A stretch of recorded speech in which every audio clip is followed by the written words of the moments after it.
जय हिंद। पिछली क्लास में हमने ज्योग्राफी से रिलेटेड 12 क्वेश्चंस सॉल्व किए हुए थे।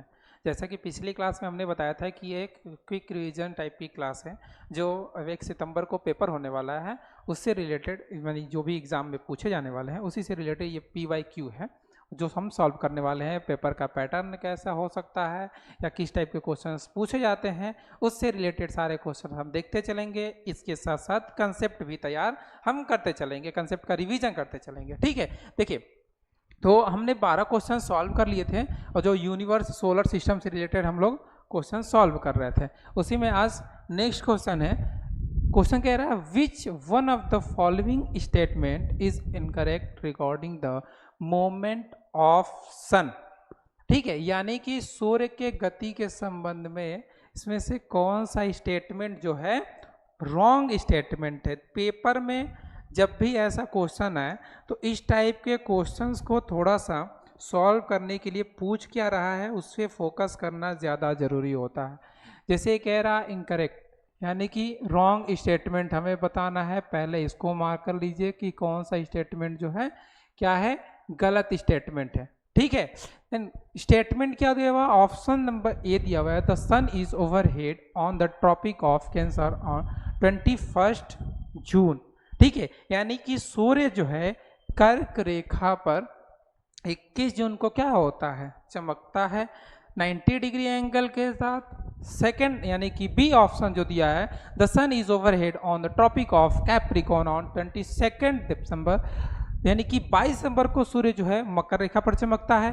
देन सी ऑप्शन दिया हुआ है when the sun starts the movement towards the northern hemisphere.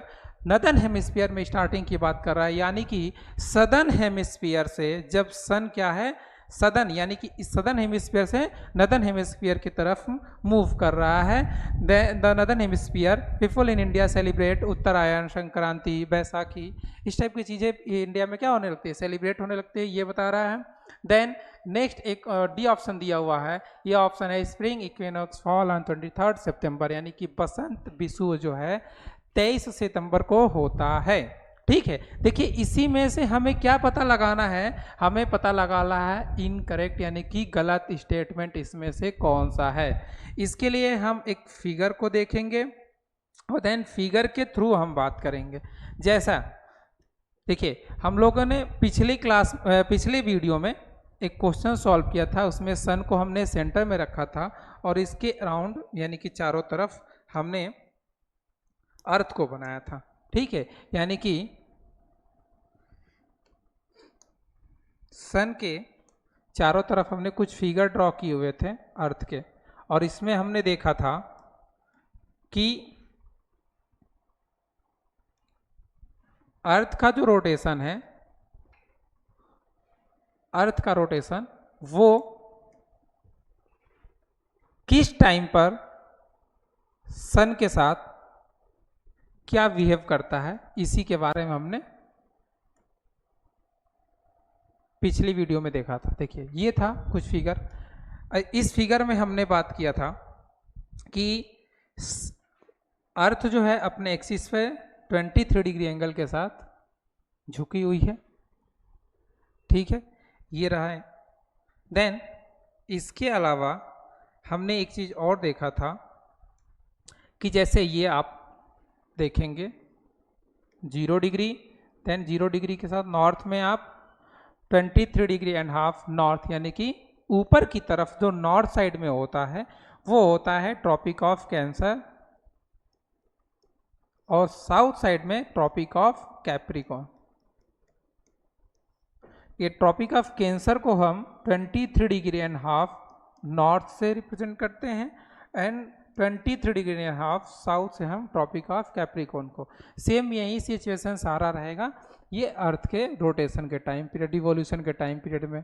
ठीक है, ऐसा कुछ रहेगा यहाँ पर। सेम वैसे ही 0 degree 23 degree north 23 degree and half south, 0 degree 23 degree and half north 23 degree and half south. ठीक है, इस तरह से हो गया कुछ।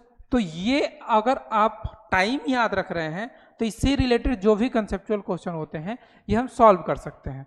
ठीक है, अब देखिए सीधा सा है, इसमें ऑप्शन जो दिया हुआ है वो ऑप्शन ये कह रहा है कि 1 जून को सन की लाइट जो होती है वो ट्रॉपिक ऑफ कैंसर पे होती है, ठीक है। तो 21 जून को ट्रॉपिक ऑफ कैंसर पे, तो देखिए 21 जून को सन की लाइट बिल्कुल ही ट्रॉपिक ऑफ कैंसर पर आती है, ठीक है। 90 डिग्री एंगल के साथ ट्रॉपिक ऑफ कैंसर पे 21 जून को सन की लाइट आती है। तो ये वाला स्टेटमेंट क्या है, बिल्कुल सही है। 21 जून को सन की लाइट जब हमारे, देखिए जैसा जब इंडियन ज्योग्राफी पढ़ते हैं तो उसमें हम यही पढ़ते हैं कि सबसे पहले इंडिया का जब इंट्रोडक्शन हम पढ़ते हैं तो इंडिया के इंट्रोडक्शन में हमने सबसे पहले देखा था कि इंडिया जो है उसे कर्क रेखा बीचों बीच से क्या करती है, क्रॉस करती है। तो इसमें हम ये भी पढ़े थे कि कर्क रेखा किन किन स्टेट्स को क्रॉस करती है या कौन कौन से स्टेट हैं जो कर्क रेखा पर आते हैं, ठीक है। तो ऐसे ही इसी से रिलेटेड समझ लीजिए कि 21 तारीख को सन की लाइट जो होती है वो बिल्कुल ही क्या होती है, कर्क रेखा पर आती है, और कर्क रेखा ही भारत को क्या करती है, बीचों बीच से क्रॉस करती है। तो ये डेट इसीलिए तो गर्मी में इस टाइम पे हम क्या फेस कर इस टाइम पे हम गर्मी फेस करते हैं, ठीक है, इंडिया में। और इंडिया के साथ बाकी भी जितने कंट्री होती है यानी कि कर्क रेखा पर जितने भी देश होंगे वो हम क्या फेस करेंगे, गर्मी फेस करते हैं। देन इसी के हिसाब से अगर आप याद करना चाहो तो 21 जून को सन की लाइट कर्क रेखा पर आ रही है, सिंपल सा। सेकेंड जो है ये वाला जो टाइम पीरियड होता है वो होता है 23 सितंबर का टाइम पीरियड होता है। पिछली वीडियो में हमने इसके बारे में बताया था कि इस दिन सन की लाइट जो होती है 0 डिग्री यानी कि इक्वेटर पर आती है, और इसी दिन पूरे वर्ल्ड में दिन और रात जो होता है बिल्कुल बराबर होता है। देन नेक्स्ट जो होता है सन की लाइट आती है वो आती है आपके 22 दिसंबर, और ये होता है कैप्रिकॉर्न, और कैप्रिकॉर्न पे 22 दिसंबर को सन की लाइट 90 डिग्री एंगल के साथ आती है।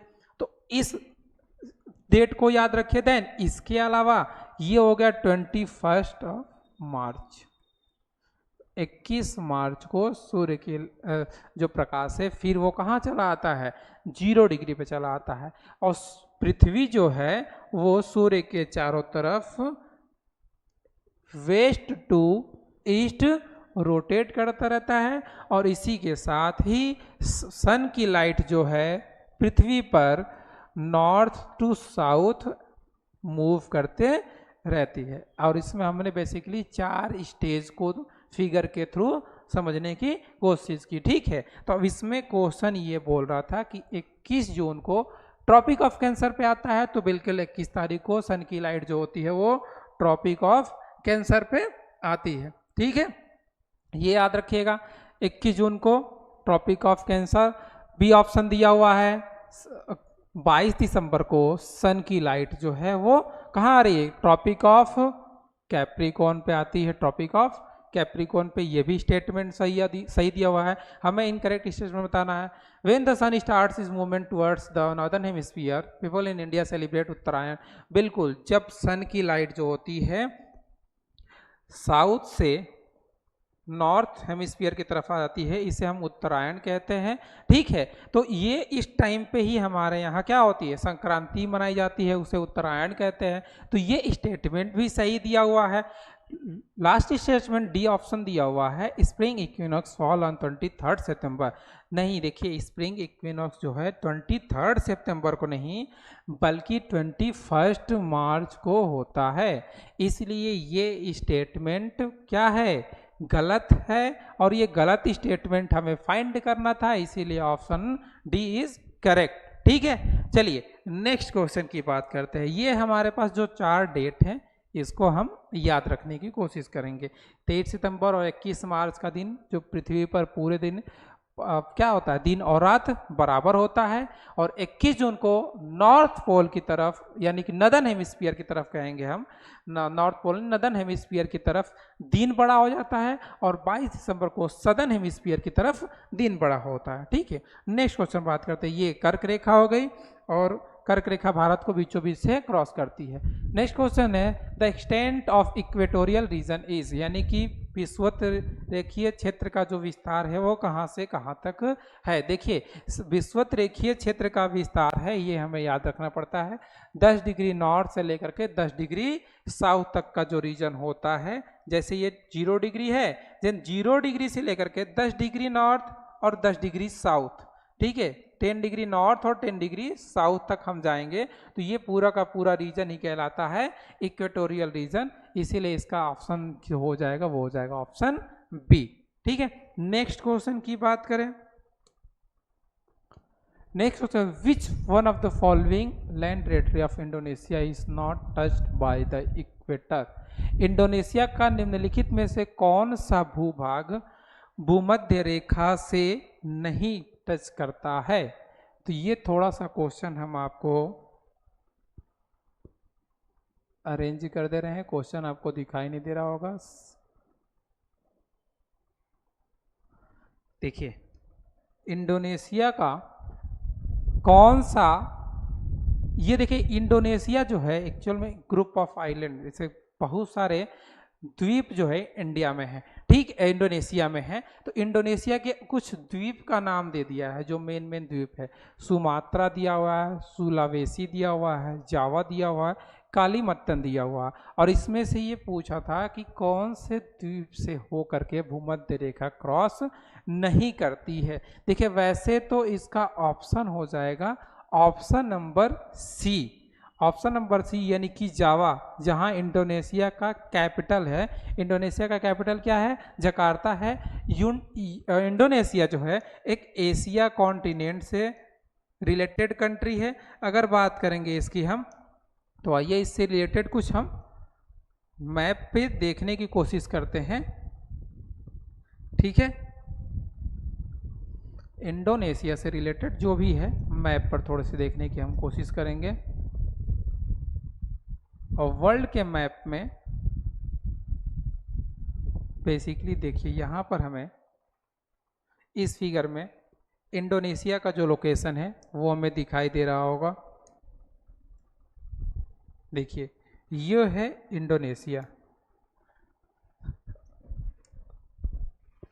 ये वाला रीजन है इंडोनेशिया का।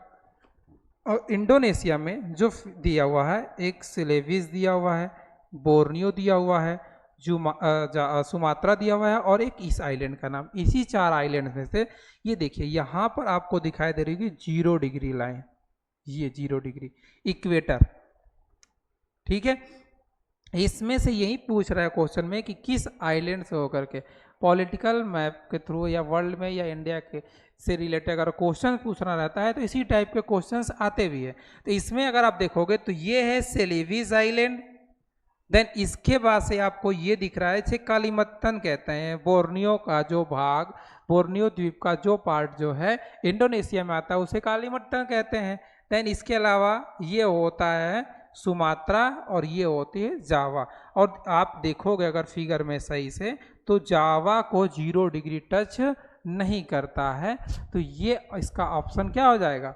सही हो जाएगा। ठीक है, तो इसका ऑप्शन सी जो है करेक्ट है। ये क्वेश्चंस आए हुए हैं प्रीवियस ईयर में और ऐसे क्वेश्चंस जब आएंगे तो इसे हम मिस नहीं कर सकते हैं। थोड़ा सा मैप को अच्छे से देख करके जाइएगा। नेक्स्ट क्वेश्चन सॉल्व करते हैं। ठीक है, which one of the following is the longest parallel of latitude. बहुत इजी क्वेश्चन है। लॉन्गिट्यूड लैटिट्यूड एक टॉपिक आता है, उसमें देखिए थोड़ा सा उसके बारे में हम डिस्कस कर लेते हैं, लॉन्गिट्यूड और लैटिट्यूड के बारे में। अगर लॉन्गिट्यूड लैटिट्यूड से रिलेटेड अगर कुछ टॉपिक्स या कुछ क्वेश्चंस पूछे जा रहे हैं तो हमें पता रहना चाहिए। ठीक है, थोड़ा सा मैप के थ्रू देखने की कोशिश करेंगे। देखिए एक छोटा सा वीडियो इसमें आपको दिख रहा होगा और इस वीडियो में आपको दिखाई देगा जैसे ये अर्थ है। अब अर्थ पे ये जो अभी फॉर्म हुए लाइन, इस लाइन को हम कहते हैं लैटिट्यूड। ठीक है, इसे क्या कहते हैं, लैटिट्यूड कहते हैं। और ये बीच में जो है इसी ग्रीन लाइन को हम क्या कहते हैं, इक्वेटर। और नॉर्थ साइड जाने पे नॉर्थ लैटिट्यूड, साउथ साइड में जाने पर हमें साउथ, जैसे इस फिगर में दिखा रहा है वैसे बस आप देखते रहिए, नॉर्थ में नॉर्थ लैटिट्यूड, साउथ में साउथ लैटिट्यूड। देन ये आपको डिग्री के साथ दिखा दिया है, ठीक है। 0 डिग्री से आप 90 डिग्री ऊपर की तरफ और 0 डिग्री से आप 90 डिग्री नीचे की तरफ, और ये आपका जो है वो लैटिट्यूड लाइन है। अब इस लैटिट्यूड में कभी कभी क्वेश्चंस यही पूछे जाते हैं, कौन सबसे बड़ा पैरेलल, कौन सबसे बड़ा है, कौन सबसे छोटा। अब ये देखिए ये लॉन्गिट्यूड लाइन है। अब लॉन्गिट्यूड लाइन जो है नॉर्थ पोल और साउथ पोल को टच करने का काम करता है। इमेज के थ्रू बहुत सारी चीज़ें जो समझनी पड़ती है हमें, और इसके थ्रू हमें पूरे के पूरे फिगर के थ्रू हमें सब आइडेंटिफाई करना पड़ता है कि कौन सी लाइन की क्या इंपॉर्टेंस हो सकती है। जैसे ये हमें दिखा रहा है 0 डिग्री प्राइम मेरिडियन, जो बेसिक स्टार्ट होता है इसके टाइम जोन क्या है, ग्रीनविच से, यानी कि यूके से स्टार्ट होता है। अब ये 0 डिग्री से अगर हम आप इस साइड की तरफ जा रहे हैं तो इसे कहते हैं 0 डिग्री से 180 डिग्री तक ईस्ट लॉन्गिट्यूड, और देन जस्ट उसके वेस्ट साइड में आते हैं तो 0 डिग्री 180 से 0 डिग्री तक हम उसे कहते हैं वेस्ट लॉन्गिट्यूड, ठीक है। इस तरह से आप ओवरऑल देखोगे तो दोनों को जब एक साथ देखते हैं तो ये हमें मिलता है ग्रिड 90 डिग्री एंगल के साथ, इसे हम कहते हैं वन ग्रिड, ठीक है। तो इक्वेटर और लैटिट्यूड और लॉन्गिट्यूड जब मिलते हैं तो ग्रिड बनते हैं, ये हमें याद रहना चाहिए, ठीक है। ऐसा कुछ फिगर हमने देखा था। अब क्वेश्चंस के थ्रू हम ये जानने की कोशिश करेंगे क्वेश्चंस पूछा क्या है, और थोड़ा सा लॉन्गिट्यूड लैटिट्यूड के बारे में पढ़ लेते हैं। देखिए अभी फिगर आपने देखा, फिगर में आपने सबसे पहले लैटिट्यूड को देखा, देन इसके अलावा लॉन्गिट्यूड को। सिंपल सा कुछ डिफरेंस है इसके, वो हम देख लेंगे फिगर के थ्रू। अगर फिगर आप देखोगे तो फिगर के थ्रू ही ये क्वेश्चंस आसानी से सॉल्व हो जाता है। अगर फिगर समझ लिए तो फिर ये टॉपिक जो है हमें हमारे लिए इजी हो जाता है, ठीक है। देखिए लैटिट्यूड जो होती है वो ईस्ट टू वेस्ट ड्रॉ की जाती है, ठीक है। वो आपको टोटल नॉर्थ पोल तक दिखाई देंगी ये, और सेम वैसे ही साउथ पोल की तरफ भी ये जाते हुए दिखाई देंगे, ठीक है। बीच में जो है इसे कहते हैं 0 डिग्री या इक्वेटर लाइन,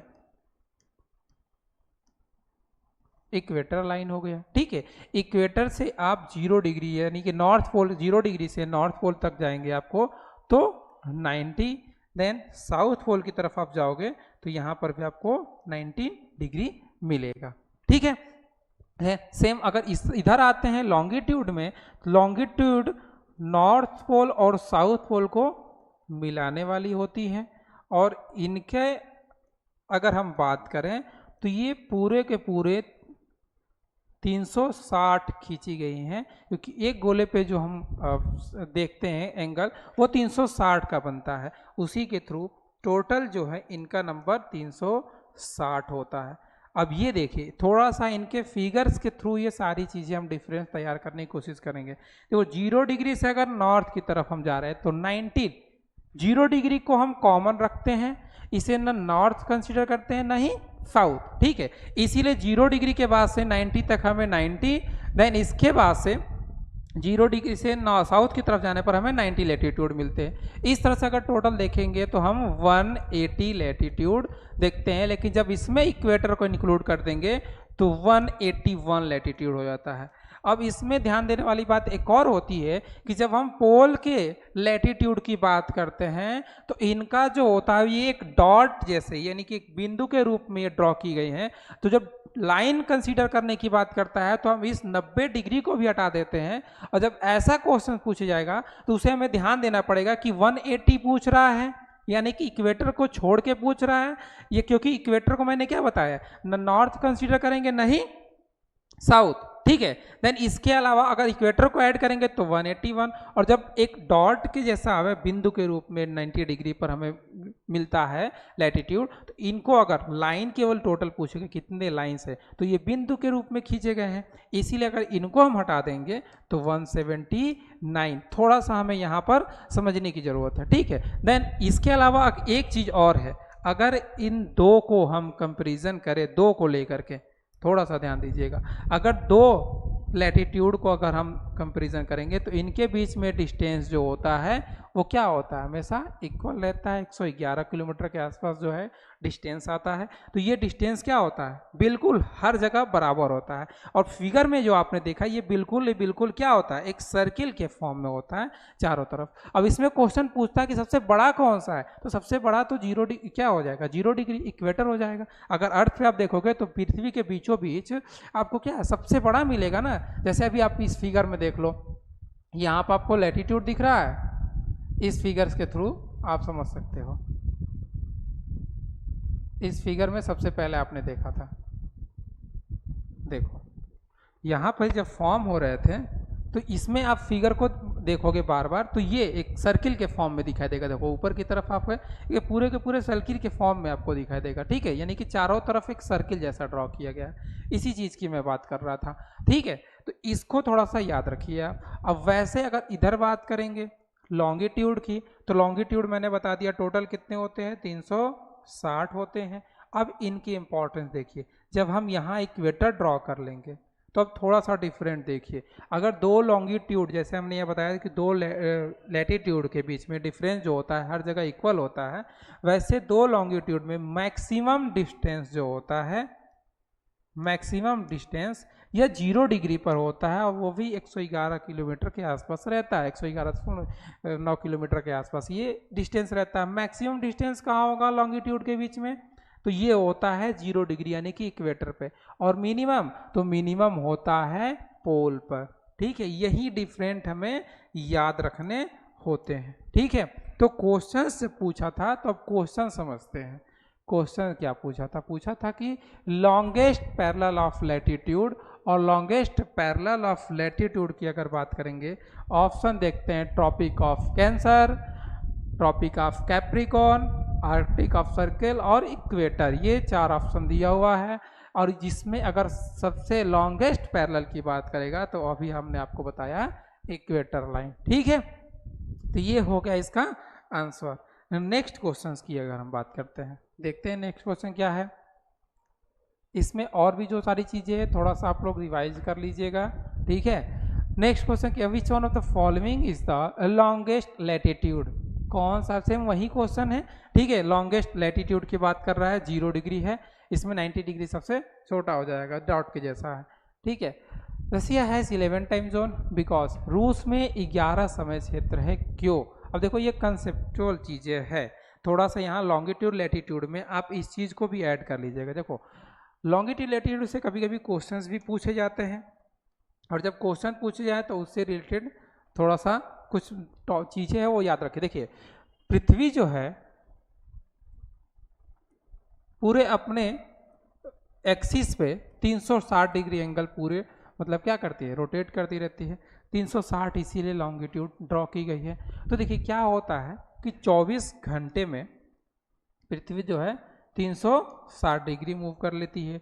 तो 1 घंटे में अगर हम बात करेंगे तो ये कितना मूव करती है, 15 डिग्री, ठीक है। तो इस तरह से याद रखिएगा पृथ्वी जो है ये 1 घंटे में कितना मूव कर लेती है, 15 डिग्री मूव करती है। क्वेश्चंस का भी सॉल्व करने के लिए आ जाए तो ये सारी चीज़ें यहाँ से हम मिनट भी निकाल सकते हैं कि कितना टाइम लगता है, 1 मिनट में, 2 मिनट, जो भी हो। तो इसके बेस पे इतना याद रहेगा तो हम क्वेश्चन सॉल्व कर सकते हैं। तो इससे रिलेटेड देखो यहाँ पे दिया हुआ है कि रसिया हैज 11 टाइम जोन बिकॉज। अब देखो रसिया का पूछ रहा है कि ज़्यादा समय क्षेत्र टाइम जोन है, जैसे इंडिया में 1 टाइम जोन है, ठीक है। वैसे तो इंडिया में 1 से अधिक भी टाइम जोन हो सकता है, और रसिया में 11 टाइम जोन है। क्यों है इसका रीजन पूछ रहा है। It has a huge west east expansion, यानी कि इसका जो एक्सटेंड यानी कि विस्तार जो है पूर्व से पश्चिम में क्या है, बहुत ज़्यादा है। नेक्स्ट बी क्या कह रहा है, it has very long route train, इससे काफ़ी लंबे रूट की ट्रेनें हैं, इसलिए इसका टाइम जोन 11 है। देन नेक्स्ट कह रहा है it has a very cold climate, यहाँ की जो जलवायु है बहुत ठंडी है, इसीलिए इसका टाइम जोन 11 है, या नन ऑफ द एबव, इनमें से कोई नहीं, ठीक है। अब ये हमें बताना है। तो देखो होता क्या है कि रसिया का एरिया, हमें पढ़ा है कि विश्व में अगर सबसे ज़्यादा क्षेत्रफल किसी कंट्री का है तो वो है रूस का। देन इसके बाद से किस कंट्री का है, कनाडा का है।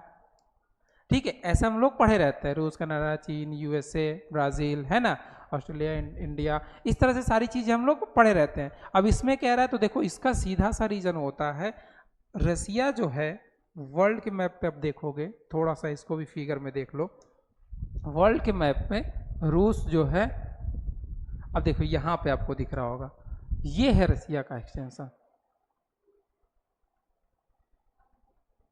ये पूरा का पूरा रूस का एरिया आप देख रहे हो।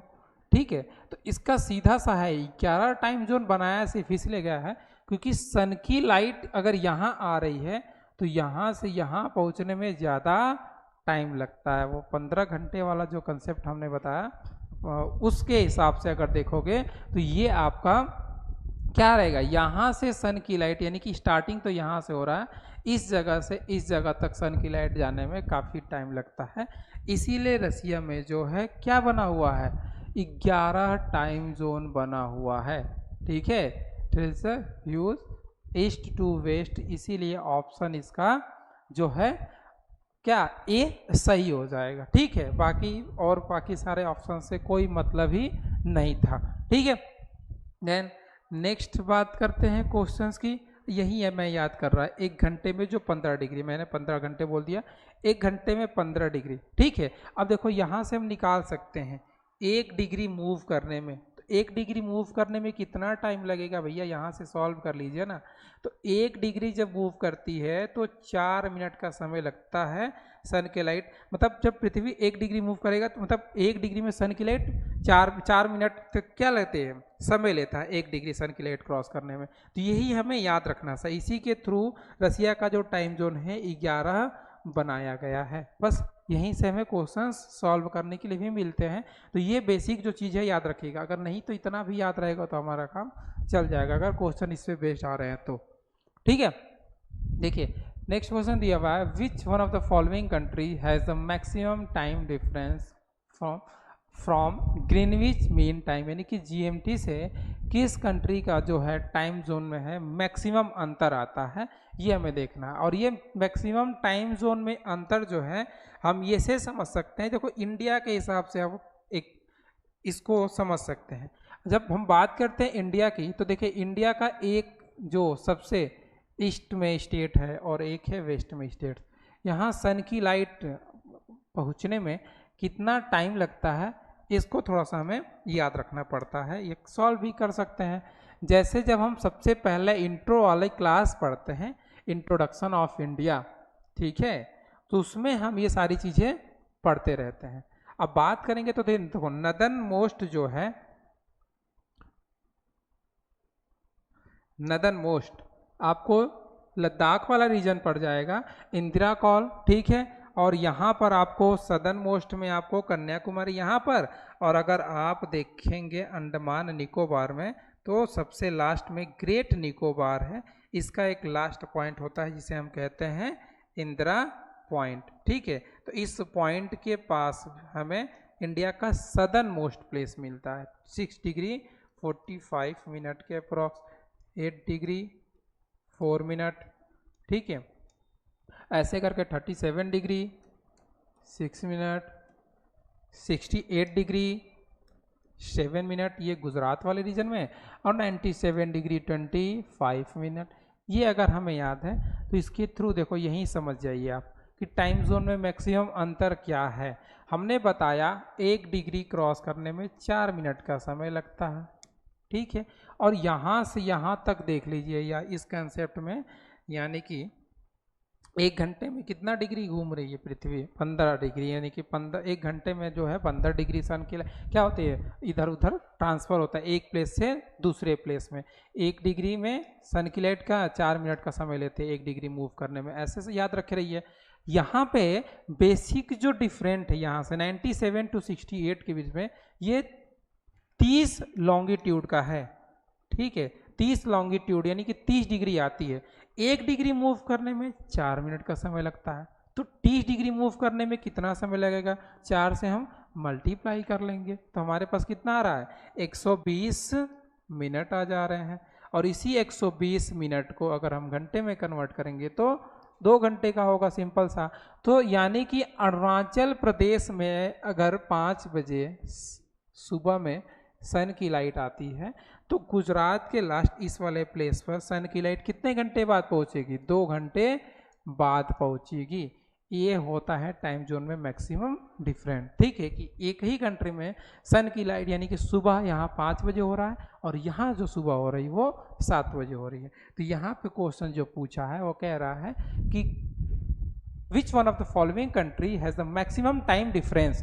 मैक्सिमम टाइम डिफरेंस यानी कि मैंने बताया था जो अरुणाचल प्रदेश और गुजरात के बीच में मैक्सिमम डिफरेंस है। अब देखिए श्रीलंका की एरिया बहुत कम है, कोई मतलब ही नहीं है आप मैक्सिमम टाइम डिफरेंस का। नेपाल का एरिया भी उतना ज़्यादा नहीं है, भूटान का एरिया भी ज़्यादा नहीं है, सारे हमारे नेबरिंग कंट्री हैं। ठीक है, ये वाटर बॉडी से हमारे साथ अटैच है और ये टेरेस्ट्रियल बॉडी से।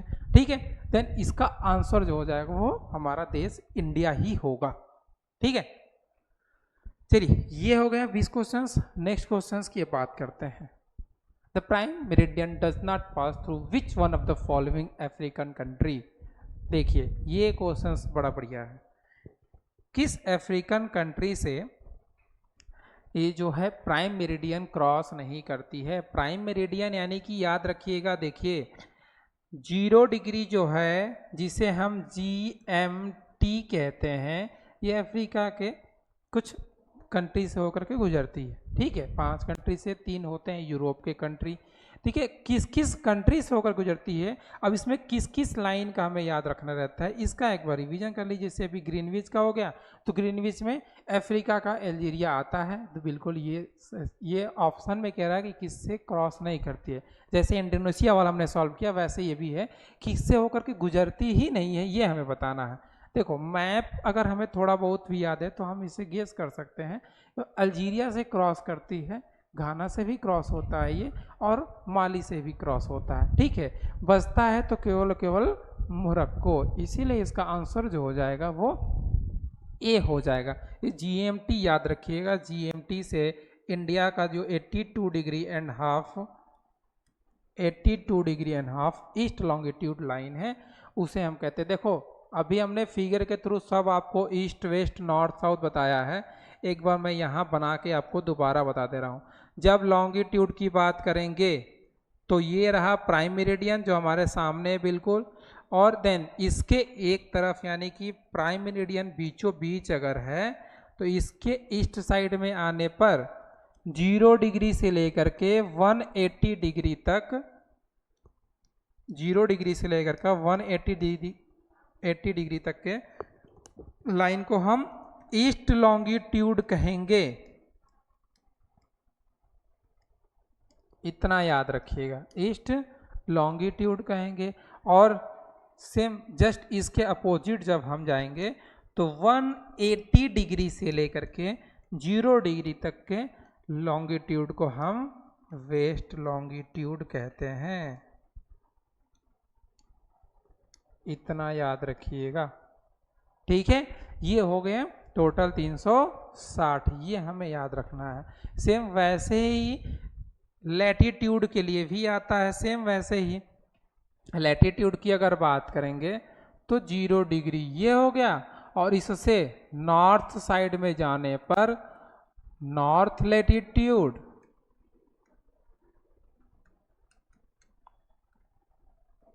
और साउथ साइड में जाने पर साउथ लैटिट्यूड।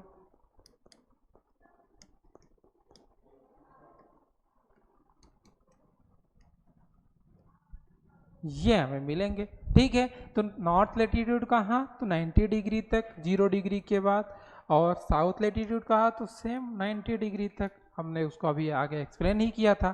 तो ये 2 चीज़ें जो थोड़ी बहुत इसके साथ याद रखिएगा। ठीक है, तो ये इस क्वेश्चन का जो आंसर हो जाएगा वो हो जाएगा मोरक्को। ठीक है, मैप में थोड़ा सा इसको देख लेते हैं। अब देखो यहाँ पर आपको दिखाई दे रही है, ये है 0 degree,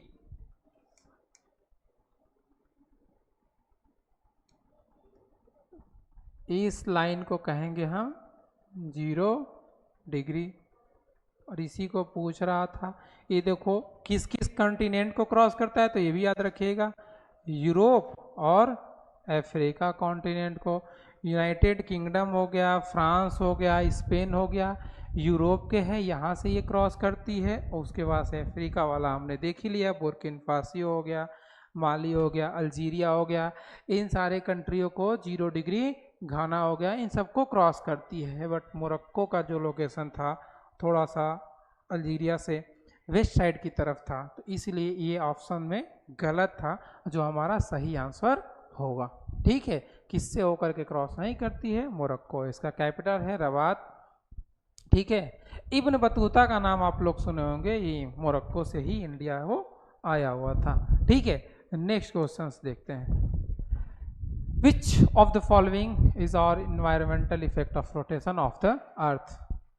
rotation of the earth, देखिए क्वेश्चन कॉमन सेंस की बात है, यहाँ दिमाग लगाना है। रोटेशन, अर्थ के रोटेशन में कौन सा इन्वायरमेंटल इफेक्ट होता है, यही हमें देखना है। डेली और diurnal rhythm in day light and air temperature. ठीक है, दिन के उजाले और हवा के तापमान में जो दैनिक हमें अंतर देखने को मिलता है, वो अर्थ के रोटेशन में देखने को मिलता है। बिल्कुल। अच्छा, रोटेशन और रिवोल्यूशन बहुत सारे लोगों को तैयार नहीं होता है, थोड़ा सा इसको देख लो। रोटेशन क्या होता है और रिवोल्यूशन, ये दो चीजें। ठीक है, देखो रोटेशन, जब कोई ग्रह अपने एक्सिस पे, ठीक है, अपने एक्सिस पे घूम रही है, इसे कहते हैं रोटेशन। जैसे हम अपने एक्सिस पे घूम रहे हैं, ठीक है, अपनी प्लेस पे, अपनी जगह पे अगर घूम रहे हैं तो इसे कहते हैं रोटेशन। और जब इसी में किसी पिंड के चारों तरफ, यानी कि सन है और सन के चारों तरफ अगर अर्थ रोटेट कर रही है, घूम रही है, तो उसे क्या कहेंगे? रिवोल्यूशन कहते हैं। ये जो होता है 24 आवर्स में हम ऐसे नॉर्मली याद रखे रहते हैं, और ये जो याद रखते हैं 365 डेज, यानी कि पूरे एक साल में होता है। यही तो हमें याद रखना है। अगर एक साल को जो कहते हैं तो इसे हम कहते हैं हिंदी में परिक्रमण। ठीक है, और इसे कहते हैं हिंदी में परिभ्रमण। परिभ्रमण, या इसे हम दैनिक गति भी कहते हैं। क्या कहते हैं? दैनिक गति। और जब इसे दैनिक यानी कि एक दिन में यह कंप्लीट होता है, एक दिन, तो इसे हम क्या कहेंगे? वार्षिक। एक साल में कंप्लीट होता है तो इसे कहते हैं वार्षिक गति। ये सारे नाम भी आ सकते हैं। परिभ्रमण के साथ साथ दैनिक गति के साथ साथ एक जो सबसे फेमस होता है उसे कहते हैं घूर्णन, घूमना। ठीक है, तो ये हो गया घूर्णन, अपने अक्ष पर घूमना। तो ये रोटेशन और रेवोल्यूशन का टाइम पीरियड सिंपल से बस इजी याद रखे रहिएगा। ठीक है, इसी के हिसाब से पूछ रहा है। क्वेश्चन पे आते हैं।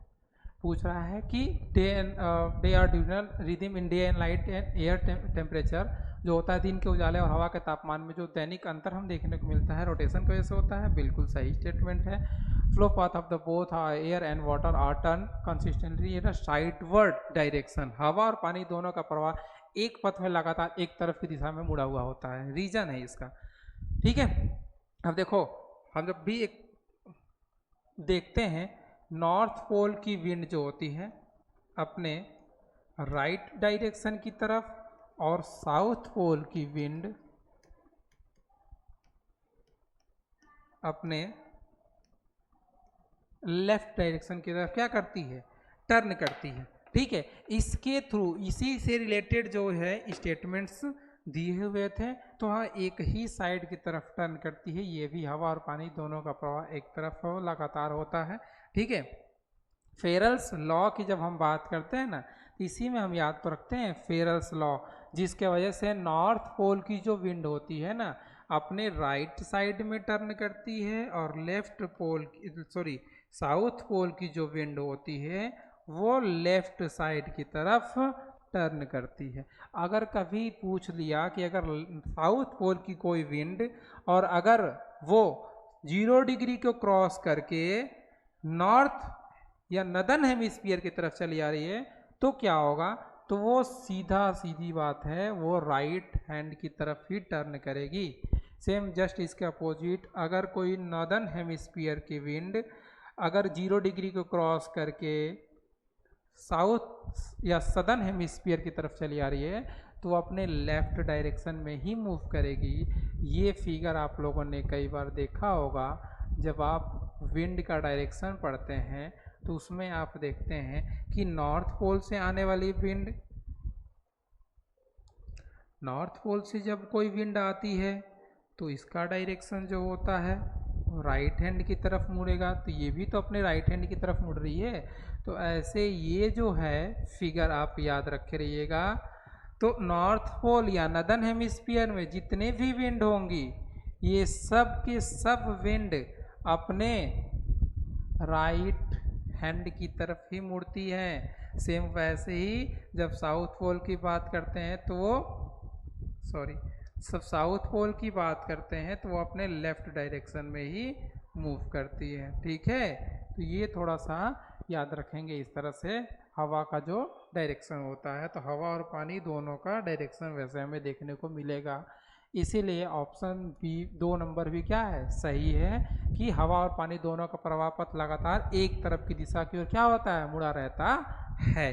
ठीक है, पृथ्वी अपने एक्सिस पे किस तरह से मुड़ती है, तो पृथ्वी अपने एक्सिस पे जो है वो कैसे मूव करती है, वेस्ट टू ईस्ट मूव करती है। ठीक है, इस चीज़ से याद रखे रहिएगा। चलिए, और एक लास्ट ऑप्शन है द मोमेंट ऑफ टाइड्स।